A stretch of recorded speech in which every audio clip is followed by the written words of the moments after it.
from Peoria, Illinois. We have a lot of stressors around us and still feel empowered. An entrepreneur who is working her way up in fashion. To Houston, Texas. I have curves. I'm powerful. I'm within my own body. Delisa Rose creates and designs cutting-edge and innovative looks. There's not a lot of Black designers in this industry. Making her own way around the world. I just did New York Fashion Week. There's a lot of behind the scenes. It can get really ugly and messy. A lingerie collection designed for all body types and for women of all ages. The owner and founder of Delisa Rose. The brand is named after me.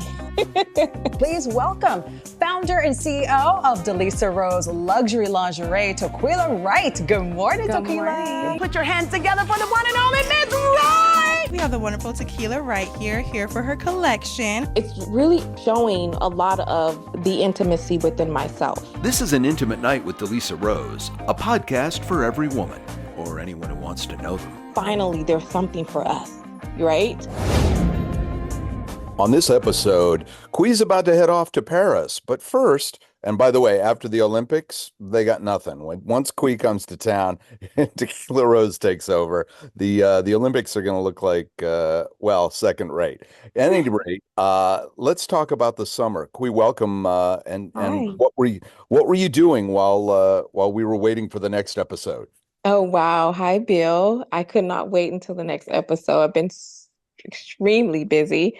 My summer was full of work and travel, so I traveled a lot. I've been to Chicago, I've been to New York, I've been to Atlanta, and now I'm, like you just mentioned, set to debut at my Paris Fashion Week here on the 30th this month. So we don't have long to go. We finally are done with the collection. So we got done a couple weeks early, but I've been doing a bunch of press run. I was in Chicago on CBS News last week, and I was in Indianapolis on Lifestyle News as well, promoting the Fashion Week. Well, that's exciting. And I know as we record this mid-September that we're just counting down the days until you leave. Has there been any stress involved in getting what you're going to show in Paris together, getting it sized, getting it made, getting it put together? Yes, even though we got done early, there was some setbacks that happened towards the end of getting everything done. But remember, I was telling you in episode 7 that I had finally got a fit model to fit everything for the sizes so that we can get the sizes correctly, because the models over there, I just was sent their measurements, but I wanted to make sure that, everything was adjusted accordingly. Then one of my seamstress sewed some things on backwards, so we had to redo some things, and then he did some other things that the straps didn't work. So you can run into those sort of things when you're going through the creative process, and then also when you're sewing the pieces together. There are things that are bound to just happen. So I mean, it was one of a couple things, but not major to where we could throw away the whole collection. But luckily for me, I got started early, and had a little bit more leg room to make some adjustment and changes as we needed to do. So one of the things that's great about all of your lines is that they speak to all women. And when you said Parisian models had sent you their measurements, do they even have plus size models in Europe? No, and it's a size 0 to 2. Oh man. So I had to find that type of model, and this model she's a 0. So, but we made it just maybe to fit a 0 to 2, no wiggle room at all. So I'm hoping that these girls, then when I get there, that I don't have any surprises. But I did get the measurements a while back and started to sketch and work around the collection based off the body type. Yes. So Emily in Paris isn't lying to us. That's what everybody looks like. That's what everyone looks like. Yes. And so, it's kind of, I guess, it's a challenge. It's a challenge, but also you don't know, right? So because you're working off someone else's body measurements to fit these models' measurements, so we'll see. But I'm gonna be honest. I played around with some fabric that have a little bit more stretch to it, so they can form to the model's body regardless of the size. So we'll see how good I am at the designing part of it. This is the challenge. Yeah, stretch fabric has sort of revolutionized all fashion, from jeans, I guess, even into lingerie. And so, you're able to work a little bit with that. Have you been able to source everything you need to get ready for the trip and the show? Yes, I started sourcing back in April. So I immediately knew exactly, well, I consulted, remember, a few lingerie designers there and some manufacturers or creative people in that area, in that market, just to see what the trend was, what type of colors that are more or less seen in the runway in, you know, Paris. And they were able to help me kind of understand what to look for in terms of the fabric choices and the color. So I started sourcing in April and had all that done by May when we got started sewing. Now, when you get over there, will you have your own team or do you have to hire a seamstress on site or some of the people to help you on site? No, I so my seamstress sewed, it's everything is already sewed to perfection. Literally, this collection is so detailed. They were hand sewing some of the roses that you'll see popping out on the lace. But then Um, when you get over there and start to putting them on I these have, models who yeah. allegedly sent you their correct measurements, things can change, right?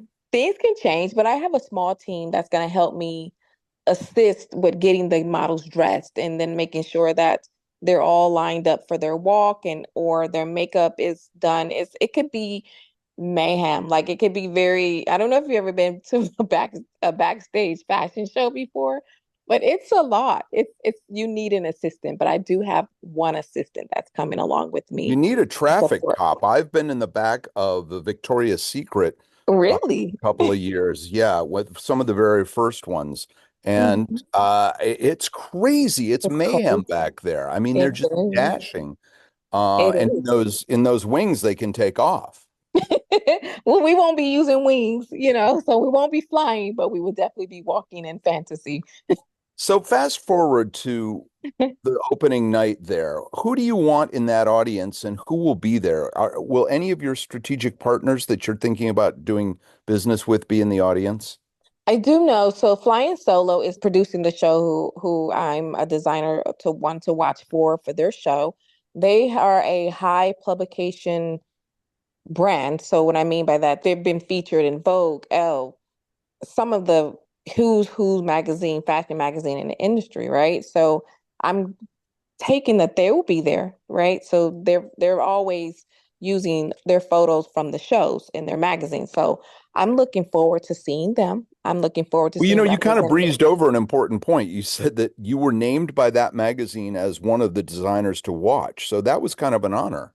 Well, not by the production show, Solo. When they bring designers on, it's that one to watch for. So that is a big deal. So it's not in the magazine yet, but they have always used Vogue and Elle specifically, and I'm speaking on these two specifically because these are more of the powerhouse magazines that are in the fashion industry. Like if you've been in Vogue, that means you solidified and you made it. Well, I'm looking forward to being in Vogue because they use Flying Solo's fashion shows designers to watch for in their magazines. So I'm hoping, that's my hope, is that I do get picked up, but I know that a representative from this market will be there in this audience. So I'm definitely looking forward to being picked up by that. I'm looking forward to some buyers, right? Flying Solo is also have their own store in Paris. So potentially maybe there'll be a collaboration to where my stuff can be in their store soon. Ooh la la. Mm-hmm. Sorry. Right. But congratulations. That could be great. Thank you. This podcast is brought to you in part by Delisa Rose, your luxury lingerie destination, featuring in-house signature collections and other beautiful designs from around the world. Lingerie for every woman, many made to order with a nod to her engineering background. All shapes, all sizes. More at DelisaRoseLuxuryLingerie.com. So we I, just got through Fashion Week here in New York, and yeah. it's a traffic jam there, just in terms of almost like a film festival. There's a lot of different things happening at the same time. How do you break through the clutter in Paris to get people to come to your show? We have, as designers, we do have the opportunity to bring our own people. We have the opportunity to bring our family, friends, and or industry collaboration or whatever the case, or invite someone from a a high, society person to come. But the show is who usually get these people to buy the tickets, invite people of a certain caliber or a certain industry or a certain, field, or it may be in music or anything like that, to the show. Like last year when I did Fashion Bomb Daily, Nene Leakes was the Oh, wow. host of the show. And she is one of the Atlanta housewives and has been on the show for the longest it's been aired. I don't know if she's still doing the Sure. show, but she's very known and a very popular housewife. And it was good that she was in the audience, right? And so in this year, that same show, that same production, Vivica Fox, which is a household name in Hollywood, Sure. she was the host of the show. So that's what I'm saying. I look forward to seeing celebrities and big profile people at this show for sure. We look forward to seeing them in your wares. Let's rewind a little. What was the high point and the low point of the summer for you? The high point was getting through 18 new designs. And by the way, Without 18 is what we'll see in Paris.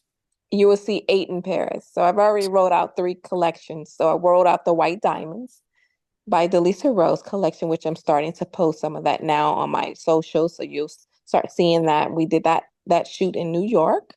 Right. And we And did went to a horse farm. yeah, we went to a horse farm. We That did. stuff all looks really good, I have to say. I'm not just saying that because Really? this You is like your it?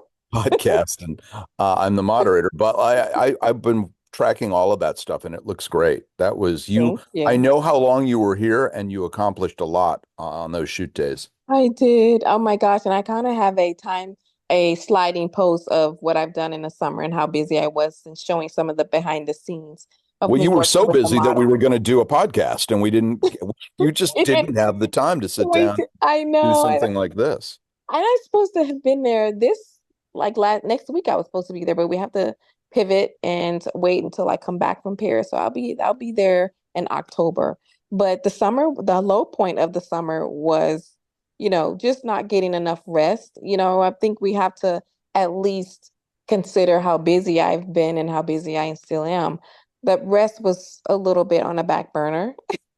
And We so should now, remind people that you have another job and you travel for that, and I'm yes. sure that kept you busy as well. Yes, I'm very busy with working, into my engineering field and trying to do all of the Delisa Rose show and photo shoots we've been doing. And plus JM Wound Care is finally kind of making some, preparations and plans for 2025. I had some meetings around that. And so We'll remind people what that is and what that would mean for the brand.